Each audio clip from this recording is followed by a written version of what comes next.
Ассалаумағалейкум ағайын, армысыздар? Менің есімім Мейрам. Бүгінгі орыс тіліндегі терминдер жайында айтпаймын. Бүгін жай бір әңгіме айтқым келіп отыр. Тіл жайында әңгіме айтқым келіп отыр. Орыс тілінде, тіл жайында, қазақ тілі жайында. Мысалы, Япония. Япония елі орыс тілін білмейді. Ағылшын тілін де білмейді. Ағылшын тілін білсе де бір 100% халықтың 1%-ның 10-нан 1 бөлігі білетін болар. Қалған халық бәрі өздерінің япон тілінде сөйлейді. Бірақ қандай дамыған елі, қараңызшы. Дамыған 10 елдің қатарында емес пе? Және оларда сәбилері 12 жасқа дейін өзге тілде тәрбиелеуге тыйым салынған. 12 жасқа дейін өздерінің сәбилерін тек қана жапон тілінде, жапон мәдениетін оқытады. Содан кейін тек қана 12 жастан кейін рұқсат беріледі басқа тілдерді үйренуге. Көріп отырса, қандай өздерінің тілдерін қандай қорғайды, мәдениеттерін қандай қорғайды. Осылардан үлгі алу керек. Оңтүстік Кореяде сондай ел, мысалы. Қандай дамыған ел Оңтүстік Корея. Олар да орыс тілін білмейді. Ағылшын тілін тағы білмейді. Білсе де жаңа азғантай бір халық, бір элитасы біледі азғантай, болды. Көп елдер сондай ғой. Бәрі өздерінің тілдерін қорғайды. Енді біздің Қазақстанға келейік. Қазақстан. Біздің тәуелсіздік алғанымызға 31 жыл болды. Жақсы. Абай атамыз кезінде айтқан ғой енді. Абай атамыз. Орыс тілін үйрену керек, орыс тілін мәдениетін үйрену керек деп. Ол неге айтқан? Енді ол кезде қандай заман? Ол кезде ол мәжбүр болды ғой, ол айтуға. Неге мәжбүр болды? Неге десең, как раз сол кезде тап тұспа-тұс кезге келген Кенесары ханның Ресей империясынан жеңіліп қаза болады. Соңғы ханымыз, қазақтың соңғы ханымыз, атамыз біздің қаза болған кезең, как раз Ресей империясы біздің жердің бәрін басып алып, отаршылдап, біздің халық күйзелісте болғасын, орыстың шаруалары көшіп келіп, біздің жерлерімізде құнарлы жерлерді тартып алып, патша үкіметі дейтін қазақтардан құнарлы жерлерді тартып алып, орыстың шаруаларына берген жоқ па? Сондай жағдайлар болды ғой. Соны халық күйзелісте, сосын Абай атамыз халықты бір жұбатайын деген оймен айтқан ғой. Орысша үйренейік, прогрестің бәрі сол орыс тілінде деп. Орыс тілін үйренсеңдер, жақсы боласыңдар, адам боласыңдар. Енді сол ұранмен әлі келе жатырмыз. Біздің тәуелсіздік алғанымызға 31 жыл болды. Әлі сол адам болу үшін орыс тілін үйрену керек, әлі қоймаймыз сол.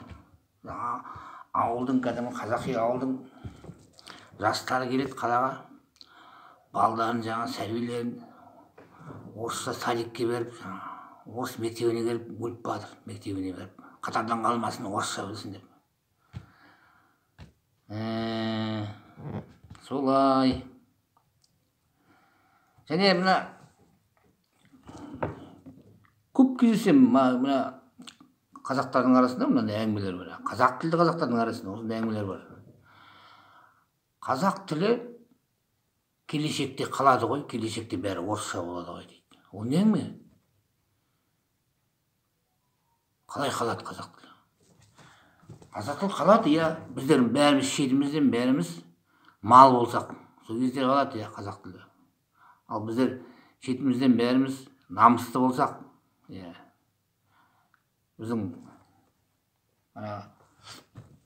бағымызға, арамызда намысты адамдар көп қазақтар. Сондықтан біздің қазақ тіліміз ешқашан да қалмайды. Олай ойлаған дұрыс болмайды олай. Қалмайды біздің тіліміз. Негізінен арамызда біздің бағымызға қарай намысты кәдімгідей дұрыс қазақтар көп өзінің тілін үйреніп бірінші тастамайтын, тілдерін тастамайтын. Сосын тағы мынандай әңгіме бар. Орыс тілі жеңіл, қазақ тілі ауыр ғой деген әңгіме айтады. Кәдімгі қазақ тілді қазақтар айтады. Ол да дұрыс емес. Ол тіл жеңіл болады. Әрине жеңіл болады. Сен орысша сөйлесең. Орысша сөйлесең, әрине қай тілде сен сөйлейсің, сол тіл жеңіл. Мысалы, біздің Қытай тілін біздер білмейміз ғой. Қытай тілі біздер үшін ауыр. Неге біз Қытай тілін білмейміз. Айналамызда жұрттың бәрі орысша сөйлесін, әрине орыс тілі жеңіл болады. Сен де орысша, өзің орысша сөйлейсің. Бала кезімнен туғаннан еститініміз орыс тілі. Әрине орыс тілі жеңіл болады. Телевизордан, телефоннан бәрі жерде орыс тілі болғасын, әрине орыс тілге құлағың үйренеді ғой. Орыс тілі жеңіл болмайды, қай тіл жеңіл болады? Әрине орыс тілі. Қазақ тілі сен анда-санда сөйлейтін болсаң, қазақ тілі ауыр болады, иә. Біздің санамызға дейін бәрі орыстанып кеткен ғой енді. Сосын, конечно, әрине сосын жеңіл болады.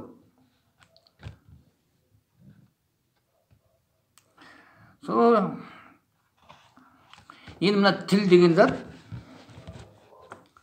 тікелей ес сақтау қабілетіне байланысты ғой. Ес сақтау қабілетіне тікелей байланысты тіл деген. Қай тілде сен көп сөйлейсің, сол тілде жеңіл сөйлейсің.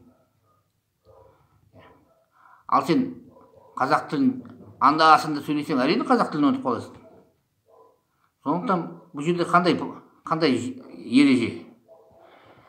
Қазақ тілін жақсы меңгеру үшін жиі сөйлеу керек. Мана қазақ тілі мана нелерді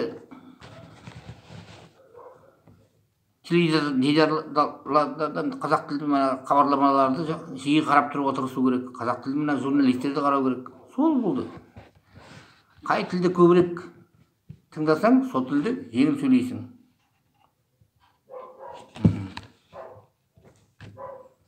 Сосын қазақ тілі техникалық тіл емес деген әңгіме бар тағы да. Сондай да әңгімелер естіп жүрмін. Қалай техникалық тіл емес? Мына халықаралық терминдердің бәрін жіктеп, бүйтіп ұстап қарасаң, бәрі тюркизмдер, көп тюркизмдер. Бәрі емес енді, әрине. Мен өзім сол лингвистикамен айналысып жүрмін ғой. Жіктеп, ұстап, мана қарасаң, тюркизмдер, қазақ тілі. Мана бұрмалап тастаған басқа тілге қарай танымайсың. Қарасаң, дұрыстап, мана несін қарасаң, этимологиясын. Тюркизм. Сосын мына техникалық тілге де келеді біздің тіл. Бәрін келтіруге болады. Тек талпыну керек, мана қалау болу керек. Әр адам қаласа, техникалық тілге де бәріне де келтіруге болады. Болады бәрін келге. Нағыз аударуға келмейтін сөздерді қалдыру керек сол күйінде. Кірме сөз болып, қазақ тіліне кірме сөз болып кіреді. Онда тұрған ештеңе жоқ. Оның ешқандай қиындық көріп тұрған жоқ мен мысалы. Сосын мына мен бір намысыма тиетін бір зат бар. Қайда барсаң да 90% қазақтар тұратын жерде мекемелерге барсаң, іс қағаздар бәрі орысша. Бізде сондай тіл жоқ па? Біздің ата-бабамыз орыс келместен бұрын тілі жоқ, сиырша мөңіреп жүрген халық болдық шамасы. Бір күн бізге айтады солай. Тілімізден айырылып қалсақ, бір күн айтады: вы мычали как коровы, вы стали людьми после того, как русскому языку научились деп. Сондай әңгімені айтады бір күні, соны естиміз бір күні. Сондықтан өз тілімізге бұрылғанымыз дұрыс қой, қазақ тілімізде сөйлеп.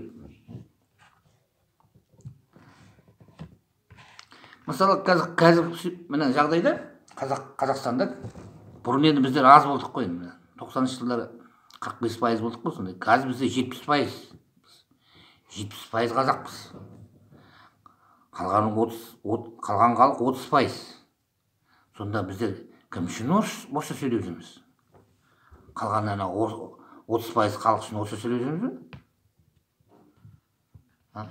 Мен сол затқа түсінбеймін. Қашан біз намыстарымызды қашан оятамыз? Бауырлар, ағайындар, бізге Қазақстанда біздерге, қазақтарға шын мәнінде орыс тілі бізге қажеті жоқ. Біздер орыс тіліне мұқтаж емеспіз.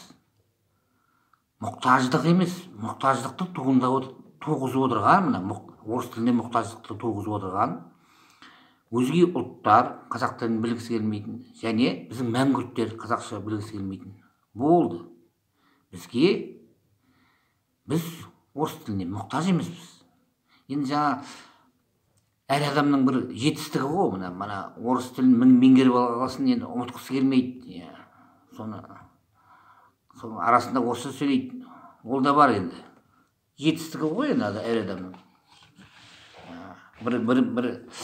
Бір үйренген, меңгерген затын адам жоғалтқысы келмейді ғой. Ол бар ғой енді. Бірақ қалай болғанда да өзіміздің тілімізді басты тіл қылып жүру керек қой. Басты тіліміз ол. Главный язык должен быть наш казахский язык. Солай, осы айтқым келген осы әңгіме.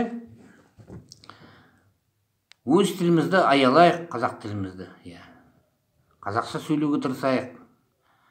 Іс қағаздарын бәрін қазаққа көшіруге бәріне соған атсалысайық, бәріміз бірігіп.